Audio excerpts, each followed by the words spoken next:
नमस्कार दोस्तों, मैं दीपक शुक्ला आपका स्वागत करता हूं आपके अपने YouTube channel A to Z banking information पर। दोस्तों, आज के वीडियो में हम बात करेंगे, अगर आपका KCC यानी किसान क्रेडिट कार्ड लोन बहुत ज़्यादा बढ़ गया है, आप उस लोन की अदायगी कर पाने में सक्षम नहीं हैं, तो आपका KCC लोन कैसे बंद होगा, आप KCC लोन से कर्ज मुक्त कैसे होंगे, आपकी ज़मीन बंधक मुक्त कैसे होगी, इस पूरे विषय पर हम आज आपको विस्तार से जानकारी देने वाले हैं। तो अगर आपकी भी आर्थिक स्थिति ठीक नहीं है, आप अपने लोन की अदायगी नहीं कर पा रहे हैं, आप अपने लोन को जमा नहीं कर पा रहे हैं, बैंक आपके ऊपर दबाव बना रहा है अदायगी का, बैंक आपसे लगातार बोल रहा है, आपको नोटिस कर रहा है कि आप हमारे इस लोन को अदा करिए, लेकिन आप उस लोन की अदायगी कर पाने में सक्षम नहीं हैं, आप इस वजह से बहुत अधिक परेशान हैं। तो दोस्तों, हम आपको बताना चाहते हैं, आप परेशान मत होइए, इसका भी एक रास्ता है, इसका भी एक सल्यूशन है। परेशान होने से कोई भी काम नहीं होने वाला, इसका जो रास्ता है उसको आपको अपनाना होगा और आप इस लोन से मुक्त हो जाएंगे, आपकी ज़मीन भी बंधक मुक्त हो जाएगी। जी हाँ दोस्तों, जितना भी लोन आपके ऊपर बकाया है उसका आधा पैसा या फिर आधे पैसे से भी कम जमा करके आप अपने इस कर्ज से कर्ज मुक्त भी हो सकते हैं और आपकी ज़मीन बंधक मुक्त हो जाएगी, यानी आपका KCC लोन बंद भी हो जाएगा। अब मान लीजिए अगर आपका लोन 3 लाख रुपए है, तो आप 1.5 लाख या फिर 1.5 लाख से भी कम अमाउंट जमा करके अपने कर्ज से कर्ज मुक्त हो जाएंगे और आपकी ज़मीन भी बंधक मुक्त हो जाएगी, यानी आप टेंशन फ्री हो जाएंगे। इसका मैं सल्यूशन आपको इस वीडियो में आगे देने वाला हूँ कि किस तरह से आप अपने लोन की अदायगी कर सकते हैं। दोस्तों, वीडियो बहुत ही इन्फॉर्मेटिव होने वाला है, इसलिए वीडियो को अभी से लाइक कर दीजिए। साथ ही इसी तरह के वीडियो लगातार पाने के लिए, लगातार देखने के लिए हमारे इस channel A to Z banking information को सब्सक्राइब करके बेल आइकन को जरूर प्रेस कर लीजिएगा, ताकि जैसे हम इस तरह का कोई भी दूसरा वीडियो अपलोड करें तो उसका नोटिफिकेशन आपको सबसे पहले मिले।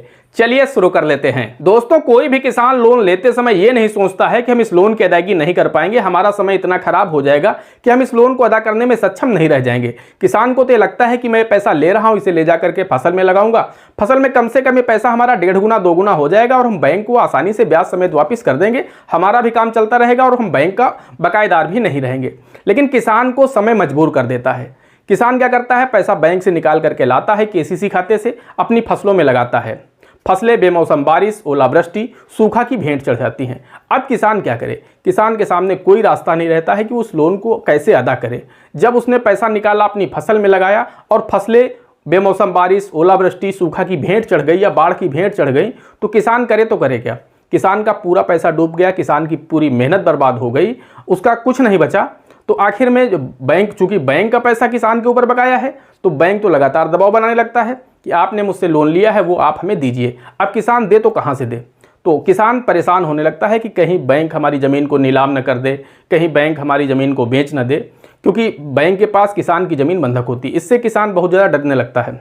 लेकिन यहाँ पर डरने की आवश्यकता नहीं है और यहाँ पर परेशान होने की भी आवश्यकता नहीं है। इसका एक रास्ता है, इसका एक सल्यूशन है कि किस तरह से आप इस कर्ज से मुक्ति पा सकते हैं। वो रास्ता मैं आपको बता देता हूँ कि आप कम से कम पैसा जमा करके अपनी ज़मीन को बंधक मुक्त करा सकते हैं और हमेशा हमेशा के लिए इस KCC लोन से मुक्ति भी पा सकते हैं। तो दोस्तों, हम आपको बताना चाहते हैं, जिन किसानों के KCC लोन NPA हो चुके हैं, यानी नॉन परफॉर्मिंग एसेट्स बन चुके हैं, यानी 2 से 2.5 साल 3 साल हो चुके हैं पैसा निकाले हुए, उसके बाद उन्होंने ना ही उस खाते में पलटा किया है, ना ही पैसा जमा किया है, ना ही रोल ओवर किया है, तो वो खाते NPA की कैटेगरी में चले जाती है, नॉन परफॉर्मिंग एसेट्स बन जाते हैं। तो उस स्थिति में क्या होता है, किसान अगर बैंक जाए, शाखा प्रबंधक से मिले कि मेरा लोन NPA हो चुका है, हम इस लोन का सेटलमेंट यानी समझौता आपके साथ करना चाहते हैं, तो बैंक वहां पर आपसे समझौता कर सकता है। यह समझौता आपकी बकाया राशि का 90%, 80%, 70%, 60% या फिर 50% पर भी हो सकता है और कुछ रेयर केसेस में यह समझौता 30% अमाउंट पर भी हो जाता है। जी हाँ, बकाया राशि का 30%। कभी कभी क्या होता है, जो बारोवर होता है उसकी डेथ हो जाती है, तो उसके जो भी लीगल हियर होते हैं, जब वो बैंक जाते हैं समझौता करने, तो वहाँ पर 30% अमाउंट पर भी समझौता हो जाता है बकाया राशि का। यानी अगर मान के चलिए 1 लाख रुपए बकाया है, तो वहाँ पर आपका समझौता सिर्फ 30,000 रुपये में ही हो जाता है। लेकिन दोस्तों, मैं बात कर रहा हूं कि जो किसान लाइव हैं यानी जीवित हैं, उस दशा में अगर वो बैंक जाएंगे समझौता करने, तो दोस्तों वहां पर क्या होता है कि जो बैंक के शाखा प्रबंधक होते हैं, सबसे पहले आपसे वो ये बोलते हैं कि जब से आपका खाता है तब से हम ब्याज नहीं लेंगे, जितना बैलेंस आपको दिखाया जा रहा है इतना ही जमा कर दीजिए। उसके बाद वो 90% अमाउंट पर आते हैं, फिर 80% पर आते हैं, फिर 70% और फिर 60%, फिर 50% तक भी आ जाते हैं। जी हाँ, हो सकता है कि ब्रांच मैनेजर की पावर में ना हो 50% या 60% या 70%, तो फिर आपको उनके रीजनल ऑफिस या फिर हेड ऑफिस तक भी जाना पड़ सकता है। वहाँ पर आपको एप्लीकेशन देनी पड़ सकती है कि महोदय, मेरी आर्थिक स्थिति ठीक नहीं है, हम इस लोन का समझौता करना चाहते हैं, तो आप कम से कम हमें जितना भी अमाउंट हो दे दीजिए, तो हम उतना जमा कर दें और हम इस लोन से मुक्ति चाहते हैं।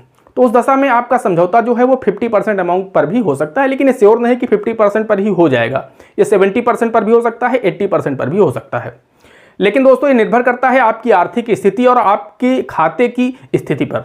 आपका खाता किस कैटेगरी में है, कितना पुराना है, कितने दिन से एनपीए है, इस पर भी डिपेंड करता है कि बैंक आपका कितना पैसा अधिकतम छोड़ सकता है और कितना पैसा आपको भरना होगा। तो दोस्तों मान के चलिए कि आपका 50 से 60% अमाउंट पर समझौता हो जाएगा। अब मान के चलिए अगर आपका 3 लाख रुपए केसीसी लोन बकाया है आज की डेट में और बैंक अगर आपसे 50% अमाउंट पर समझौता कर ले तो आपको सिर्फ 1.5 लाख रुपए ही जमा करने हैं और 1.5 लाख रुपए जमा करके आप लोन से भी मुक्ति पा जाएंगे, आपकी ज़मीन भी बंधक मुक्त हो जाएगी, यानी आपका समझौता हो जाएगा। अब दोस्तों अगर बैंक आपकी बात नहीं सुनता है, आपका बैंक में समझौता नहीं हो पाता है, तो फिर आप लोक अदालत का दरवाजा खटखटा सकते हैं। जी हां, साल में 4 बार पूरे देश में लोक अदालतों का आयोजन किया जाता है। अभी हाल ही में आज से 10-15 दिन पहले लोक अदालत का आयोजन किया गया था, तो अब फिर से दिसंबर जनवरी में लोक अदालत का आयोजन होगा। तो हर 4-4 महीने के अंतराल पर पूरे देश में लोक अदालतों का आयोजन किया जाता है। तो कुछ बारोवर को लोक अदालत की तरफ से नोटिस भी आता है, बैंक की तरफ से आता है कि फला डेट को लोक अदालत है, आप वहां चले जाइए, समझौता कर लीजिए।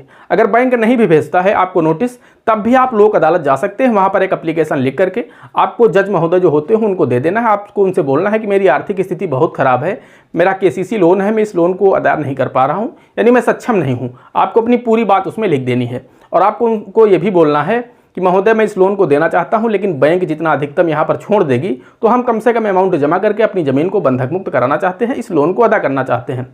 तो जज को भी लगेगा कि चलिए ईमानदार आदमी है, जो भी पैसा है इसके पास कम से कम देना तो चाहता है, डिफाल्टर तो नहीं है, समझौता तो करने को तैयार है, पूरा पैसा तो नहीं मार रहा बैंक का। तो उस दशा में क्या होता है कि आप चाहें तो लोक अदालत में समझौता कर सकते हैं या फिर शाखा प्रबंधक के पास भी आप समझौता कर सकते हैं। अगर बात शाखा प्रबंधक से नहीं बनती है, आपकी बात शाखा प्रबंधक आप दोनों लोग सहमत नहीं हो पाते हैं, तो फिर आप लोक अदालत जा सकते हैं या फिर आप ब्रांच में ही शाखा प्रबंधक से समझौता कर लीजिए। अब दोस्तों जब आपका मान लीजिए समझौता हो गया, आपका 1 लाख रुपए का लोन में समझौता हुआ, 2 लाख का आपका लोन था, 50% अमाउंट पर आपका समझौता हुआ, तो उन्होंने बोला आपसे कि आप 1 लाख रुपए दे दीजिए, हम आपके लोन को बंद कर देंगे। तब दोस्तों आपको क्या करना होगा कि 10,000 रुपये आपको उसी दिन, यानी जो भी आपकी बकाया राशि है जितने पर आपका समझौता हुआ है उसका 10% अमाउंट कम से कम आपको टोकन मनी के रूप में सेम डे उसी खाते में जमा करना होगा।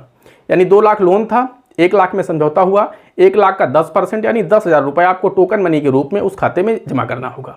अब दोस्तों जब 10,000 जमा कर देंगे बचेगा 90,000 रुपये। इस 90,000 रुपये को जमा करने के लिए आपको 90 दिन का समय दिया जाता है, यानी 3 माह का समय दिया जाता है। जो भी 90% अमाउंट आपका बचता है उसको जमा करने के लिए आपको अधिकतम 90 दिन का समय दिया जाता है।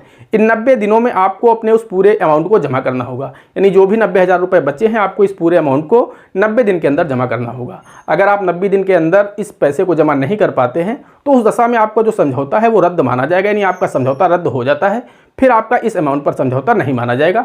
नेक्स्ट आपका जो भी समझौता जिस अमाउंट पर होगा वो आपका अमाउंट माना जाएगा। लेकिन अगर आप चाहते हैं कि इस लोन को खत्म कर दें तो 90 दिन के अंदर आपको हर हालत में, कम से कम कोई टाइम नहीं, आप चाहें तो सेम डे पूरा पैसा जमा कर दें, उसी दिन आप चाहें तो पूरा जमा कर दें, या फिर अधिकतम 90 दिन का आपके पास समय होता है, 90 दिन में आप जमा कर दीजिए, आपका लोन भी बंद हो जाएगा और आपकी ज़मीन बंधक मुक्त हो जाएगी, यानी बैंक आपको डिस्चार्ज सर्टिफिकेट भी दे देगा। दोस्तों आशा करते हैं जानकारी पसंद आई होगी। अगर जानकारी पसंद आई हो तो प्लीज़ वीडियो को एक लाइक करिएगा। साथ ही चैनल पर नए हैं, चैनल पर पहली बार आए हैं तो चैनल को सब्सक्राइब जरूर करिएगा। दोस्तों आज के वीडियो में इतना ही, मिलते हैं अगले वीडियो में किसी अगले इंटरेस्टिंग टॉपिक के साथ। तब तक के लिए जय हिंद, जय भारत।